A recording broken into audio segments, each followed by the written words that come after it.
So excited to have you with me today. We met at Latina Expo, and I was really impressed. You did. You were one of the speakers, and tell us a little bit about your journey. Absolutely, Daisy. Thank you so much for having me with you. I was equally as impressed with you. You were also a speaker at that event about a year ago, Yes. and yeah, and I loved your way of communicating and speaking about communication. Thank So you. yeah, it resonated very much with me. So that was actually my first presentation in Spanish. So I've been here in the US for 26 years this year. I come from Ecuador, Quito, born and Mhm. raised there. And it's been quite an interesting and different path than what I had envisioned early on in my younger years. But after 20 plus years in corporate America, well, actually international, doing sales and marketing and a couple other functions as well. The last third of that being an executive, a VP, a vice president of marketing and customer experience. I found myself with this calling so much bigger than what I wanted to do in my career necessarily in marketing Mhm. to go into leadership development. I quit my job. I went back to school. I had to move over to Boston specifically to study leadership under Ronald Heifetz, this type of adaptive leadership that I've appreciated for a long time.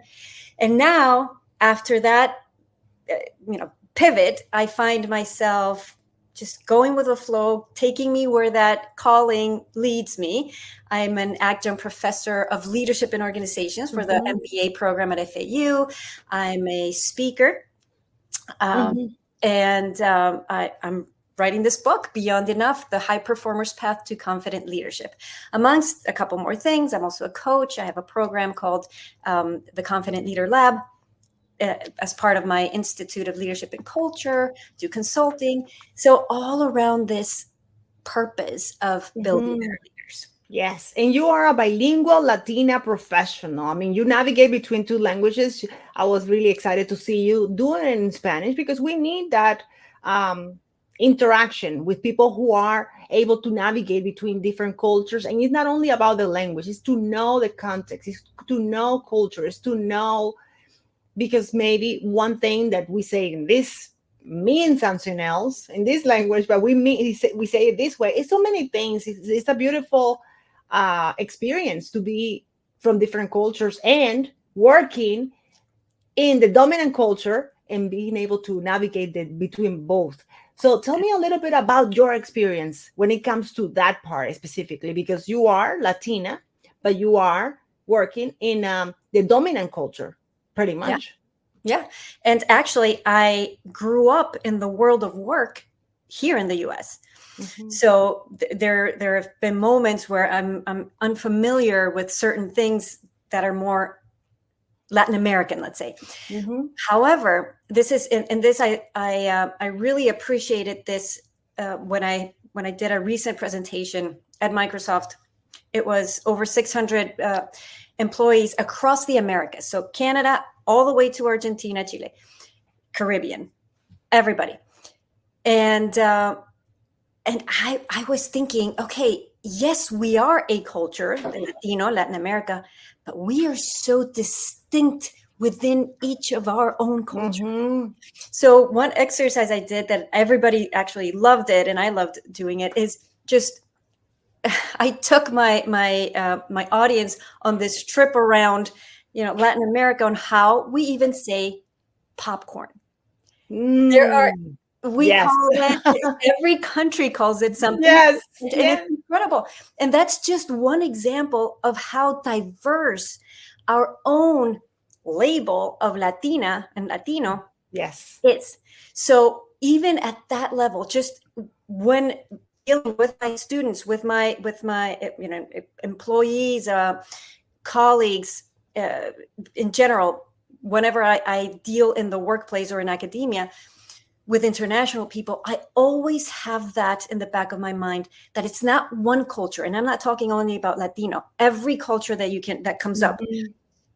It's we each have our own individual cultures that are, Yes. of course, um, nurtured and made even more enriched, more beautiful by all of the influences from where we were born, from the culture of our own family, from the schools that we went to, from the, the marriages we go into, or the relationships that we choose in our lives, the travels, right? Yes. The books we read, the people that we listen to, all of that go into what becomes our own individual culture. So that has been a really powerful transformation for me, a journey. So first of all, come into the country when I was 21, 22 years old, and all of a sudden be labeled Latina or Hispanic and going, Oh what yes, does that what even is, yes, mean? I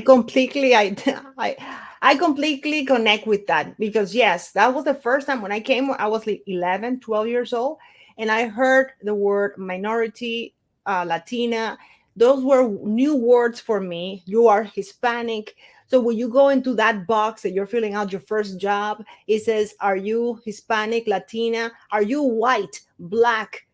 And I was like, what is this? This is like a, well, it depends how you look at me, because some places they don't even say Hispanic. It says black, white, or other stuff. So I was like, I even made a phone call, say, hey, I don't know where to, just press white. Just put white. That's it. That person, that moment told me to put white.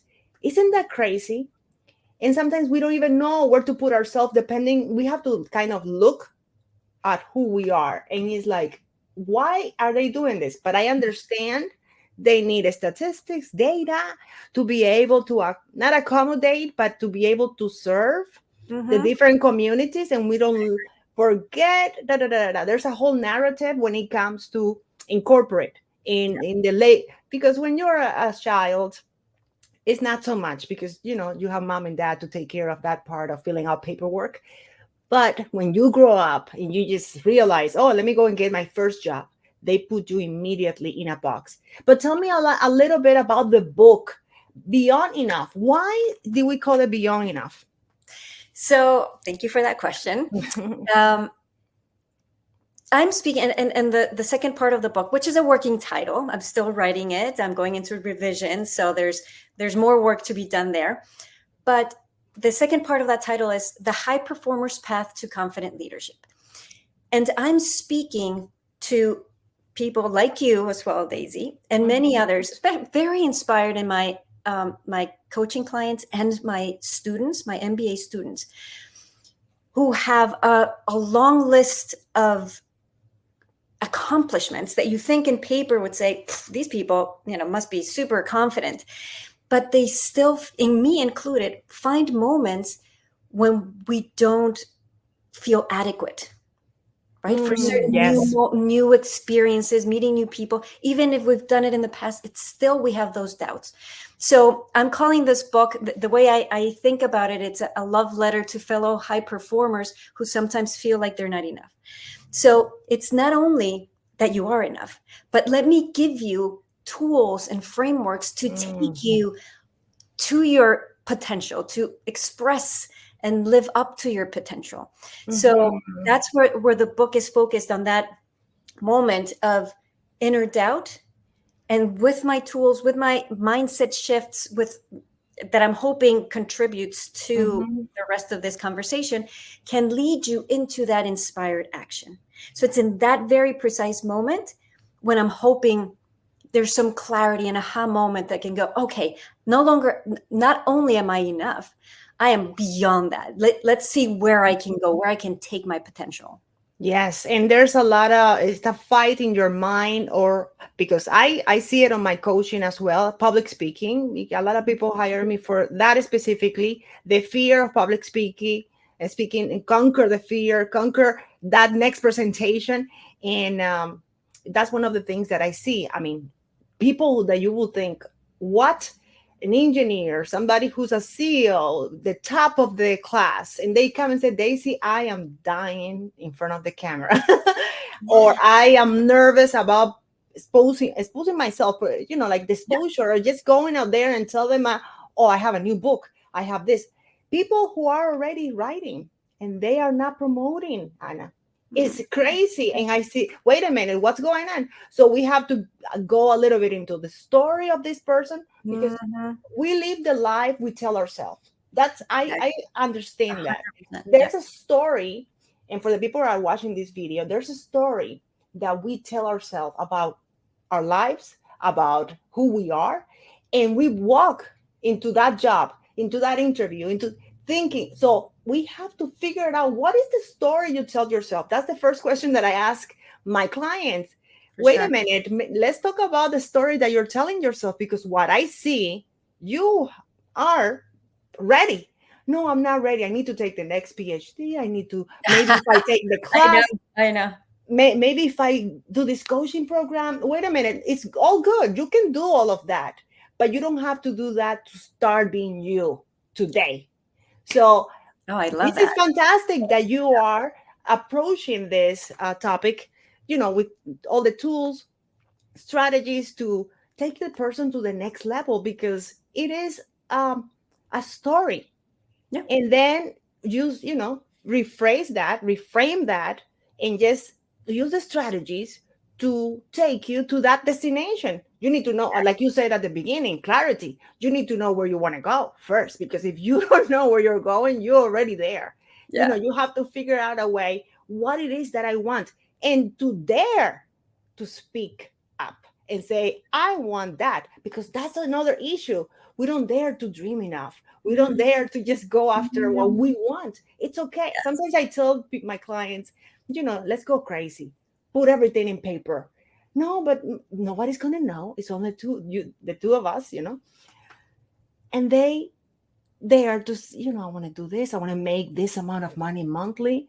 Oh, it sounds like maybe too much. No, just put it there. Just go crazy. Okay.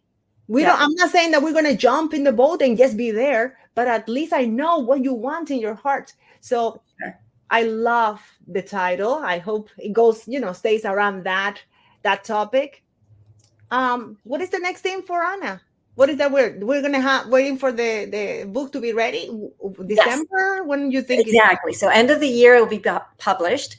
And if you order now, because I'm pre-selling it, if you oh, order now, okay. you get an invitation to the virtual or in-person launch party here in South Florida.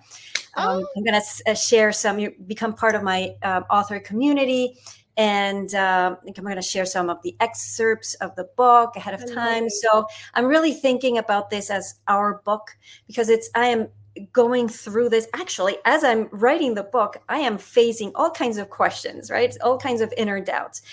And how I like to think about the message of the book is, we're thinking about imposter syndrome all wrong. What we need Mhm. to do is have better conversations with ourselves. So it's better conversation with our pasts, right? Mhm. With those narratives that you were mentioning.